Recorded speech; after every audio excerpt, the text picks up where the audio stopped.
My name is Isaac Dudley. I'm the Flows Project Manager with Friends of the Verde River. Today we're on listening to the Verde. This program will inspire, educate, and inform you about all things that make the Verde River healthy. Thank you so much for being here. Today we are with Anna Mae Corey, owner of the Pines Inn and Suites, and Darin Dinsmore, owner of TinyCamp with multiple locations here in the Verde Valley. Thank you so much for being here, both of you today. Thank you for asking us. Yeah, absolutely. This is such a great program, and it's so fun to hear about all the great work that's happening here in the Verde Valley. So both of you have done a lot of work on your properties around sustainability, and especially water sustainability, right? We've done a lot of work in the river-friendly living program, and I'm hoping that we can chat a little bit about that today. I wanted to start with just general introductions, though. So I want to start with you, Anna Mae. You've been in the area for a long time doing real estate and hotel management. Could you introduce yourself and your business? Well, to introduce myself with regard to the topic today of sustainability and our river and our community, I had to go way back to the 50s and 60s, where Rachel Carson of Silent Spring was my idol. She was on the Fish and Game Committee when DDT started to be sprayed on our land and our people after the World War to kill bugs. And she was saying, wait a minute, you're not looking at the effect this could have with mankind. And my favorite quote from her was, if mankind poisons nature, nature will poison mankind. And so that's the beginning of my philosophy after growing up on an organic farm in the 50s and 60s and a health food store in the 60s. My dad was the first health food store. So my philosophy is very based on well-being and health and the health of our environment and our crops and our farms and our food. So when I came to Cottonwood and started the Pines, it's just a natural flow for me to integrate what I believe can be done, and it's nothing gigantic and huge, just little baby steps, little things that we can do, and we can bring some of those up today. Great, thank you for that intro, Anna Mae. It'll be great to hear about some of those points that you're putting into place out there. What about you, Darin? Could you introduce yourself? I know you have a background in community development and sustainability.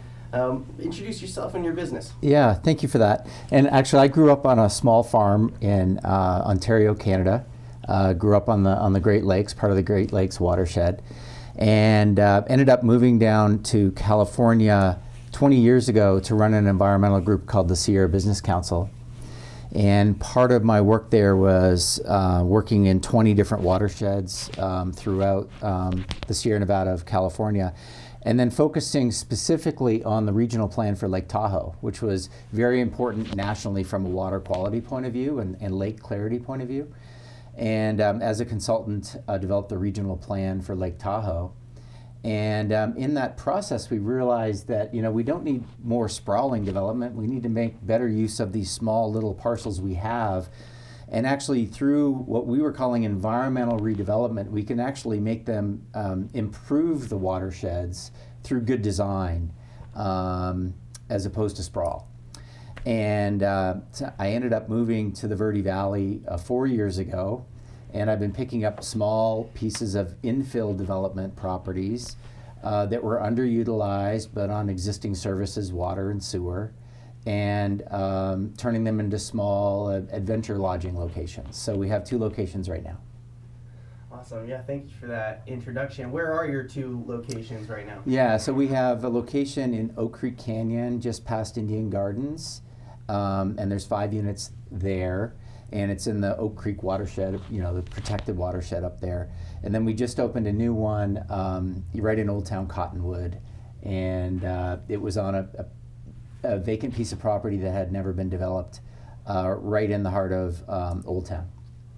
Awesome. Thanks for sharing that. We'll be looking forward to seeing some pictures of the site here in a minute and talking about some more of those projects. Anna Mae, to turn back to you, the Pines Inn and Suites have gone through a number of different sustainability programs, and you guys have done a lot of different projects around that. You touched a little bit on your conservation ethic. Could you go a little bit more into that and why it's important for your business? Well, in terms of certifications, It began in Arizona in around 2009 and 2010, where the Arizona Hotel Lodging Association noticed that companies and hotels were starting to use, we're going green, we're green, we're green this, we're green, and there was no substance to it. And they go, well, no, this isn't right. So they coupled with the Arizona Office of Tourism and the ADEQ, and they came up with and designed an 18 to 20 page questionnaire where business then could answer the questions, and if they got 150 points, they then could qualify to get certified green from the Arizona Hotel Lodging and Association. So then the certification kind of put credence behind companies who were saying we're green and we're going green. And Arizona actually was the beginning of hotels doing this, and many other states followed the program. They used them as a template because it was so well done. That was good for the first year. The second year you had to increase your points by 50. So every year you had to improve your the things you do, and there's lots of suggestions in here of things that you can do, you know, to improve your points and to improve water usage. And so we have been very proud to be able to use this logo on our signs and on our marketing, and they're currently undergoing upgrading the program again, but it's going to be coming back out. And then in 2019, we met Lisa Voss from the Sustainable Alliance of Arizona, and they have their own little program of questions and things that you can do and things you can say. So we qualified for that program the first year as bronze, and then upgrading the second year with little things we could add because she suggested them to the next silver. So we're pleased that these seem like simple things, but they are things that most businesses in Cottonwood, the hotels in Cottonwood, could also look into these programs and pick things that were easy for them. I don't want to advocate what someone else should do, but the easiness of simple things that they add up. They add up to save our environment and our water and our air, and so. So speaking of that, you've got a few more things there. I want to take a look at that plaque that you have. So that was from the Verde River Exchange. Yes, this is the water offset program, and we certified the beginning when Max was still here. You and Max came over and talked to us about water conservation and things that the Pines could do. And I mentioned to you earlier, if I knew everything that, you know, the Friends of the Verde River could talk about, I don't. I don't understand a whole lot of it.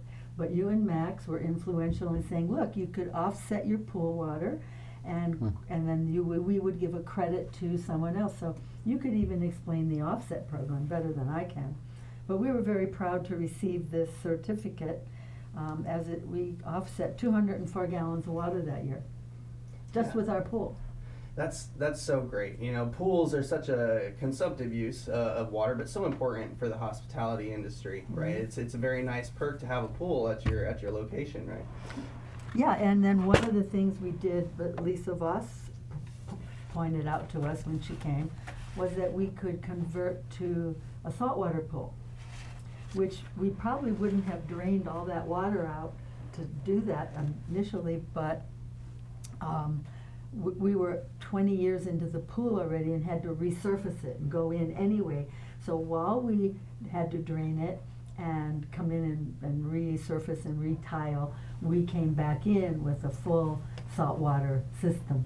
That's very exciting. It is. That's a great upgrade, and it's still water neutral, right? Yeah. Because of that water offset through the Verde River Offsetting, and Exchange. then the chlorine evaporates, and it offsets that way. And also, it's healthier for our guests because they're not absorbing the chlorine into their skin, which we know that we do when we swim in water. We absorb it. So.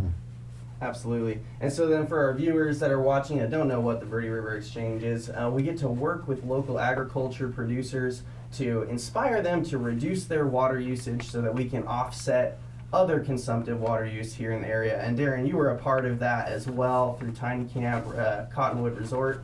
What other projects have you incorporated on that property that you're excited about?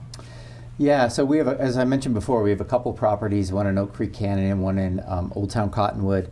And I think what I learned the most from was the gray water recycling that we implemented with the help of a small grant from your organization.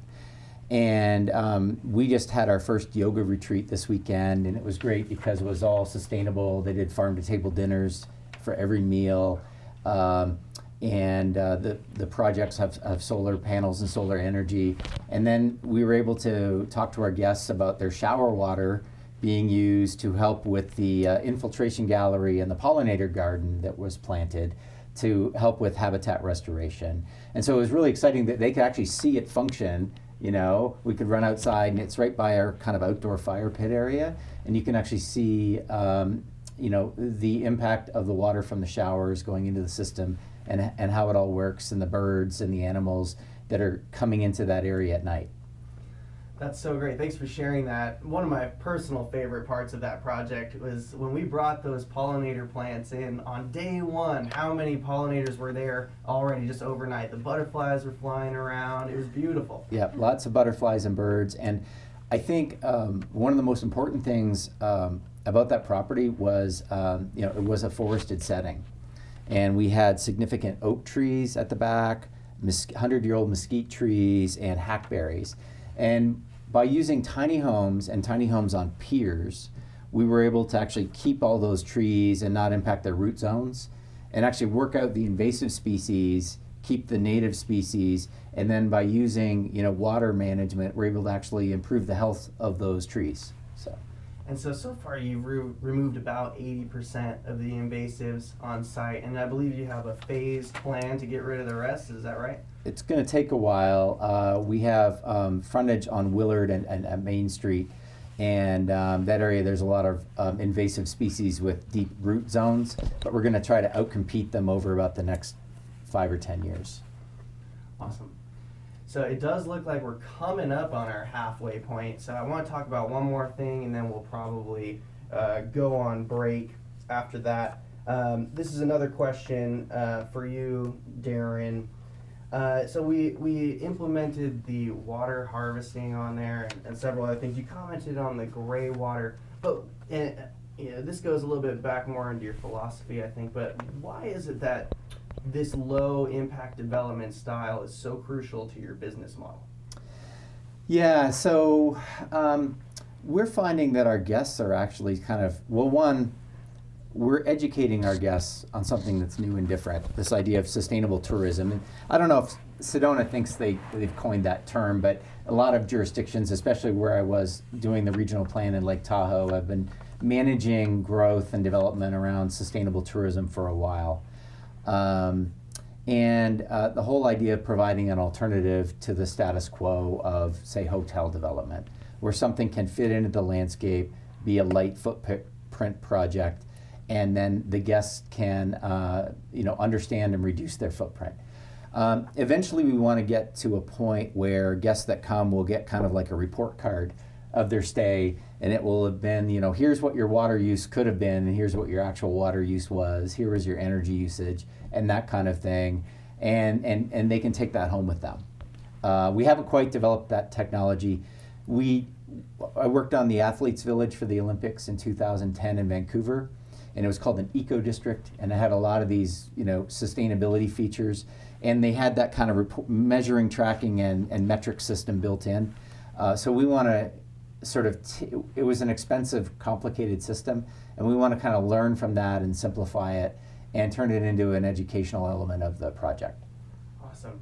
Thanks for sharing that. And then when we come back from break here, Anna May, I want to ask you kind of the same question. So we'll jump in with what you see the lodging industry, what role you see them playing in sustainable tourism.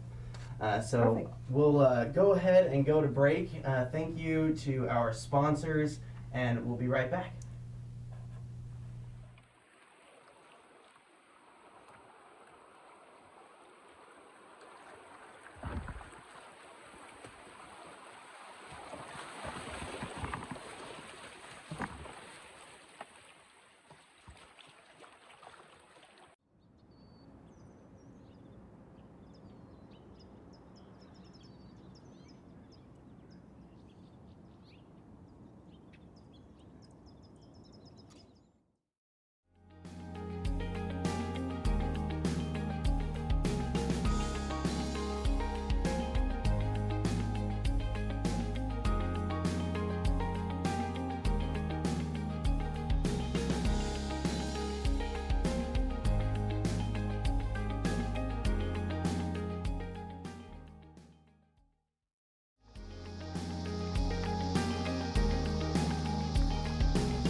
Listening to the Verde is brought to you by Friends of the Verde River. Please visit verderiver.org/listening for more videos and resources.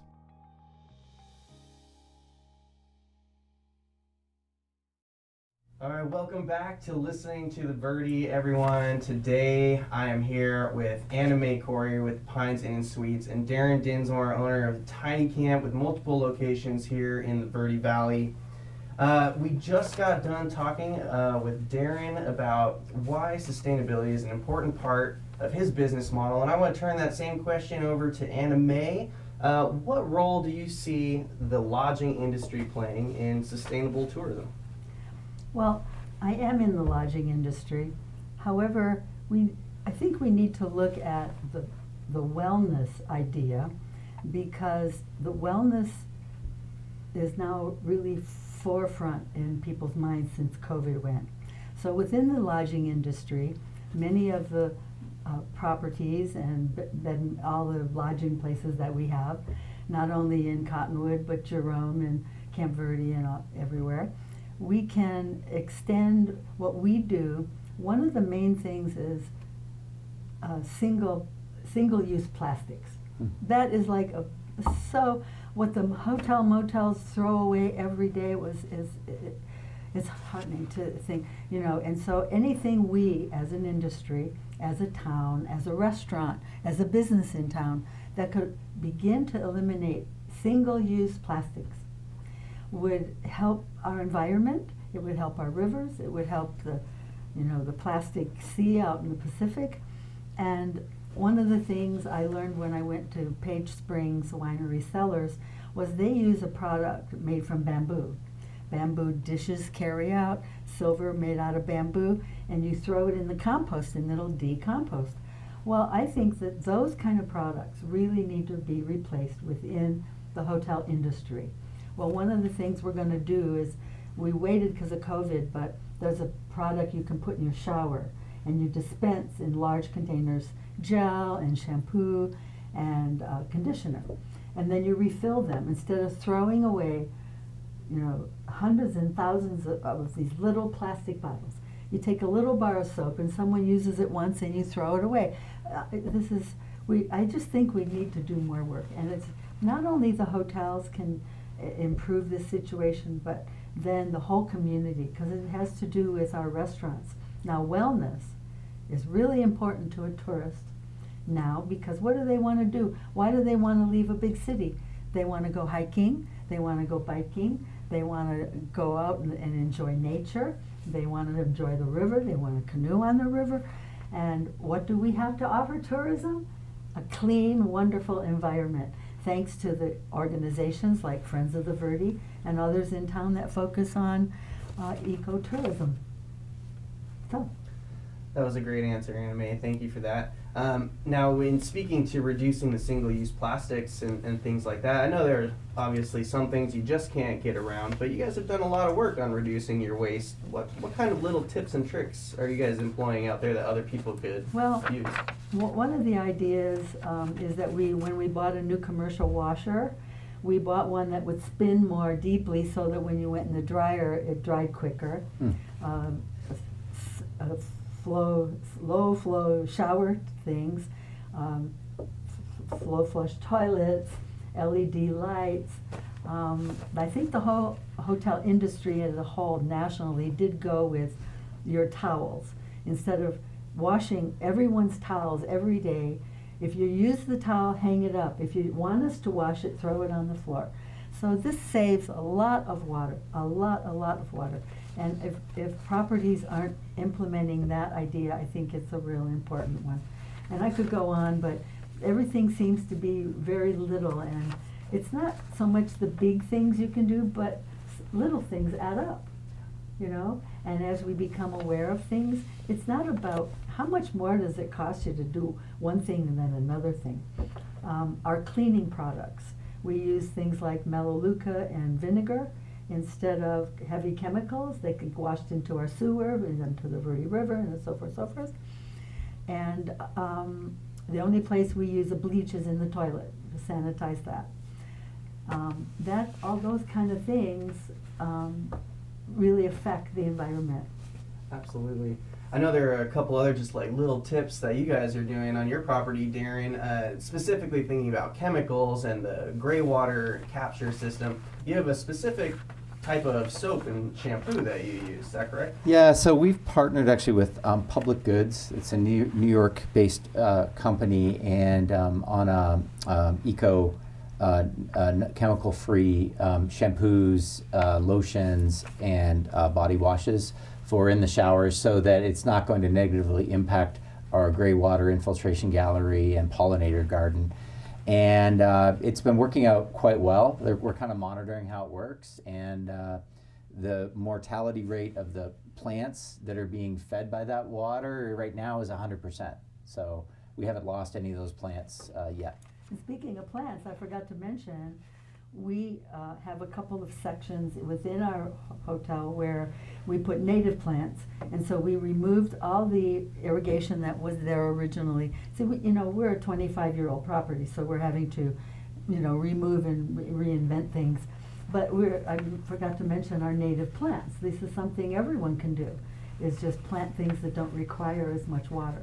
Mm-hmm. We also put in a Tesla charging station in 2014. I personally drive a Tesla. And then we also put in the APS for the regular electric cars now. So we're all functioning and ready for the next few coming years when everyone's going to be driving more electric cars. And I think that's something everyone can do, put in chargers, because it's coming. And I imagine it even helps your business too. People will probably seek you out because you have a charger available. Yeah, well, they do, Mhm. and it's just the beginning of growing. Sure. It's just at the beginning, so. Yeah.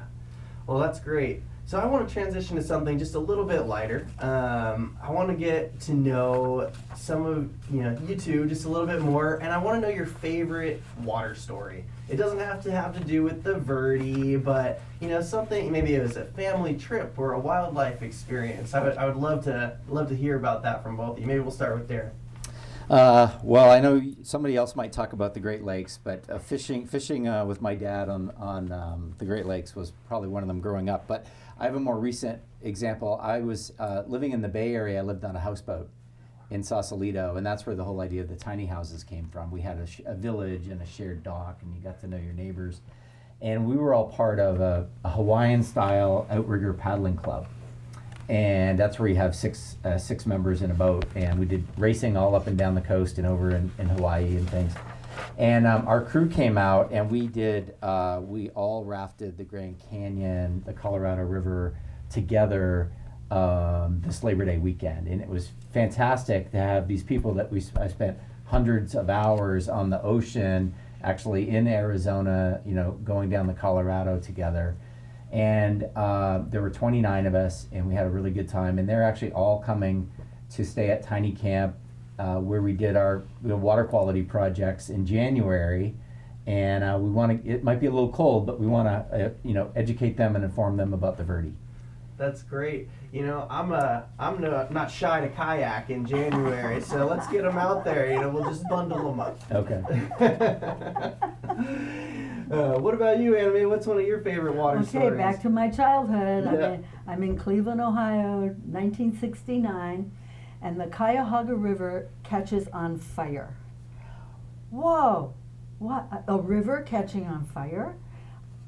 The river then, the people discovered that it's very high industry and manufacturing, and there was no regulation. They could dump their poisons and their toxins and all their waste right into the river, and the river Cuyahoga flowed into Lake Erie, and the next thing we know, it's now called the Dead Lake, and you can't fish because all the fish died. Mm-hmm. The fish.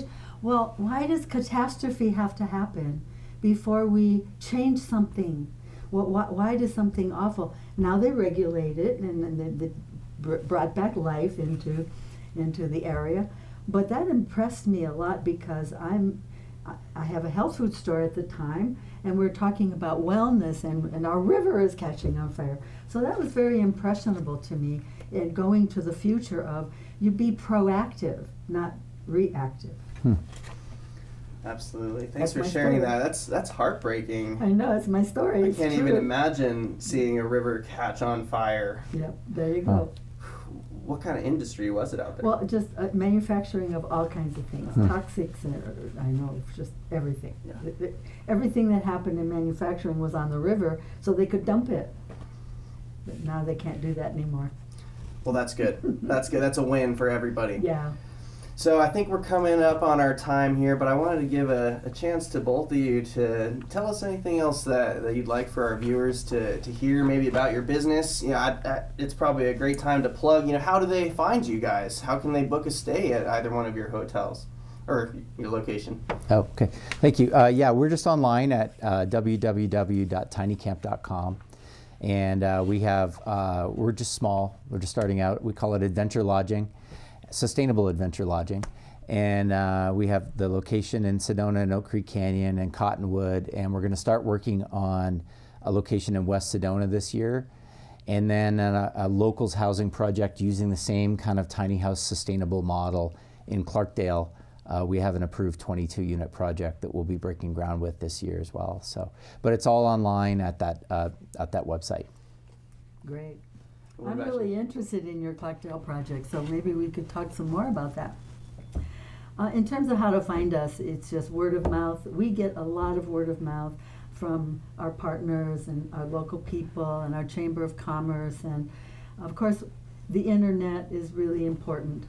And so just being active locally and doing what you believe in, people experience your place and then they find you. I don't know how they find us. They just find us, and we're really happy because we get good reviews about the things we're doing and people appreciating.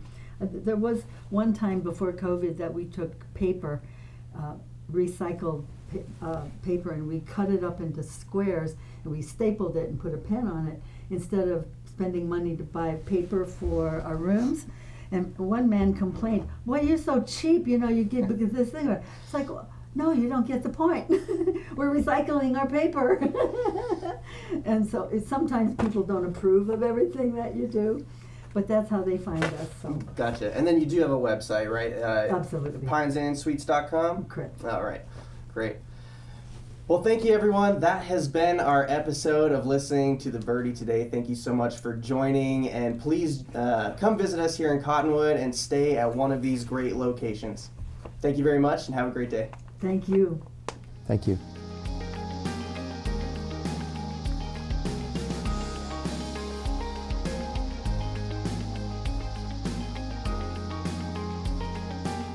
Listening to the Verde is brought to you by Friends of the Verde River. Please visit verderiver.org/listening for more videos and resources.